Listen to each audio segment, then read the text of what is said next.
অর্থাৎ লাঠিটা যে পাও নাই, বাদশার কাছে প্রমাণ হয়ে যাবে যে আসলে তুই একটা বড় বোকা। বাহাদুর বাদশাহ রাজদরবারের ভিতরে ঢুকে গেল। ঢোকার পরে যখন বাদশার কামরার ভিতরে ঢুকে গেল, রুমের ভিতরে ঢুকলো, বাদশাহ দেখো মুস্কি মুস্কি হাসে। ও বাহাদুর পাগলা, তোরে বলছিলাম এই লাঠিটা একটা বড় বোকার কাছে দিবা, কিন্তু তুমি যে একটা বোকা, আর তোমার থেকে বড় বোকা পাও নাই, বিদায় আজকে লাঠিটা তোমার কাছে। বাহাদুর পাগলা বলতেছে আজকে আমি সম্ভবত বড় পাগল পাবো। বাদশাহ হারুনুর রশিদ বলতেছে কি বলো, রুমের ভিতরে তুমি আর আমি এছাড়া কোনো লোক নাই, তাহলে তোমার থেকে বড় বোকা কই পাবা? বাদশাহ এই কথা বলার পরে বাহাদুর পাগলা বলতেছে ও জাহাপানা, আপনি যখন কোন এক রাজ্য থেকে আপনার রাজ্য থেকে অন্য রাজ্যে যান তাহলে আপনি কি করেন? বাদশাহ বলতেছে আমি যদি পরিচিত এলাকায় যাই তাহলে তো কোনো সমস্যা নাই, আর যদি অপরিচিত যদি কোনো এলাকায় যাই তাহলে ওখানে ওই রাজ্যের বাদশার সাথে চুক্তি থাকে, আপনার সৈন্য দিবেন আর আমার সৈন্য, এই দুই সৈন্য মিলে ওই জায়গাটা পরিষ্কার পরিচ্ছন্ন রাখবে, যাতে আমাকে হত্যা করার জন্য কোনো যন্ত্র না রাখতে পারে, কোনো কৌশল অবলম্বন করতে না পারে। বাদশাহ হারুন রশিদ বলতেছে এইগুলো করে এরপর যদি আমাকে কোনো খাবার দেওয়া হয়, সেই খাবারটা আমি নিজে না খাইয়া আগে এই খাবারটা পরীক্ষা করাই, টেস্ট করাই, এর ভিতরে কোনো বিষ মিশানো আছে কিনা, কোনো ভেজাল কিছু দেওয়া আছে কিনা, আমাকে মারার জন্য কোনো ষড়যন্ত্র করছে কিনা। বাদশাহ বলতেছে এরপরে আমি যদি কোনো বিছানায় ঘুমাই, সেই বিছানা আগে সেই বিছানা ভালো করে পরিষ্কার পরিচ্ছন্ন রাখি, বিছানা নিচ উপর সব ভালো করে দেখি, কারণ ওখানে কোনো অস্ত্র শস্ত্র রাখছে কিনা, আমাকে মারার জন্য কোনো বিষ মিশিয়ে রাখছে কিনা, কোনো ভোম ফিটকে রাখছে কিনা, এইগুলো আমার সৈন্য দিয়ে এইগুলো আমরা কি করি পরিকল্পনা পরিচর্যা করে নেই, যাতে আমার কোনো দুর্ঘটনা না হয়। বাহাদুর পাগলা বলতেছেন বাদশাহ এত কিছু যদি বোঝেন, আল্লাহ রাব্বুল আলামিন সূরাতুল বাকারার 254 নম্বর আয়াতে বলছে ইয়া আইয়ুহাল্লাযীনা আমানু আনফিকু মিম্মা রাযাকনাকুম মিন ক্বাবলি আন ইয়াতিয়া ইয়াওমুন লা বাইউন ফীহি খুল্লাতুন ওয়া লা শাফাআ ওয়াল কাফিরুনা হুমুজ জালিমুন। ও বাদশা, আপনি কি কোরআন পড়েন নাই? আপনি যে এখন এক রাজ্য থেকে অন্য রাজ্যে গেলে আপনার বাদশার সাথে কন্ট্যাক্ট করেন, তার জন্য আপনার সৈন্য মিলে সবকিছু পরিচালনা করে, আপনাকে খাবার দিলে সেই খাবারটা পরিষ্কার আছে কিনা, ওই খাবারের সাথে বিষ মেশানো আছে কিনা, এইটা আগে পরীক্ষা করেন, তারপরে খান। কোন বিছানায় ঘুমাইতে গেলে সেই বিছানা পরিষ্কার আছে কিনা, কোন সমস্যা আছে কিনা, সেইটা পরীক্ষা করে তারপরে বিছানায় ঘুমান।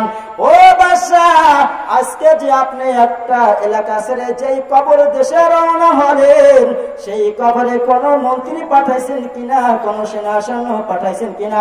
বাদশাহ বলছে যে ও পাগলা, তোমাকে যে আমি বোকা বলি শুধুই না, শুধু এই জন্য বলি না, ও পাগল, ওই কবরে কি কোন সৈন্য যায়? ওই কবরে কি এমন কিছু আছে যেগুলো পাঠাইয়া কবরটাকে রক্ষা করা যায় আযাব থেকে? আল্লাহ রাব্বুল আলামিন এমন কোন ক্ষমতা সাধ্য কাউকে দেয় নাই। পাগলা বলতেছে বাদশাহ, তাহলে এখন বোঝা গেল আমি বড় বোকা না, তার থেকে বড় বোকা আপনি নিজে। বাদশার হাতে লাঠিটা দিয়ে দিল। ও ভাই, আল্লাহ তাআলা বলছে তোমাদেরকে আমি যেই রিজিক দিয়েছি সেই রিজিক থেকে কি করো, দুনিয়া ত্যাগ করার আগে, কবরে আসার আগে ওই থেকে দান সাদকা করে দুনিয়া থেকে আসার আগে কবরে মাল সামানা দুনিয়া বসে কি করো, সব তৈরি করে তারপরে আসো। ও মুসলমান ভাইরা, আমি বুখারী শরীফের 893 নম্বর হাদিসটা বলছিলাম, এর ভিতরে একটা মা ও বোনের জন্য একটা ঘটনা আছে।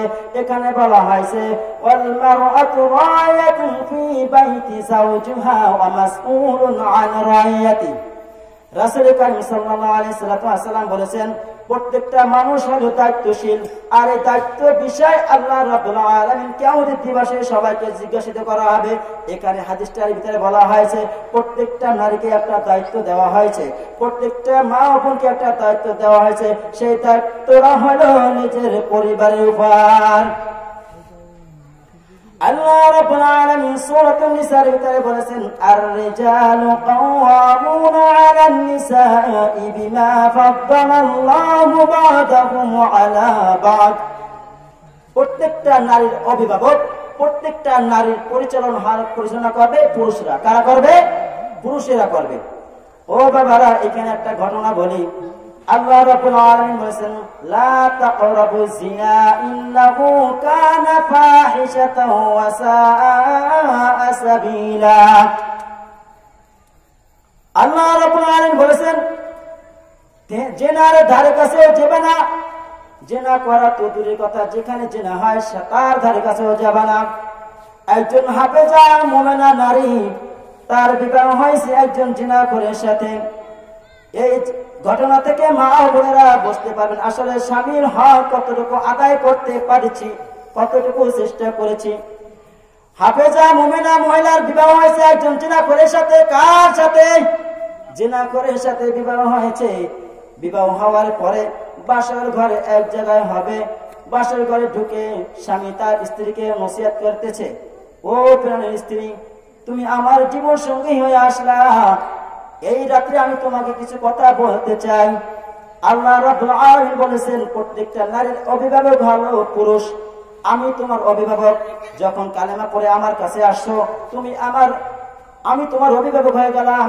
তোমার খাবার, তোমার সব কিছু দায়িত্ব আমি নিয়ে নিলাম।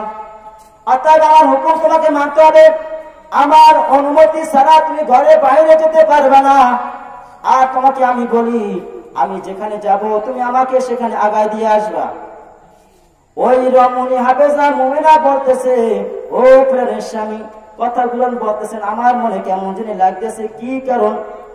ওই যুবক বলতেছে, আমি প্রতিদিন একটা পতিতা মহিলার কাছে আমি যাই, ওখানে রাত কাটাই।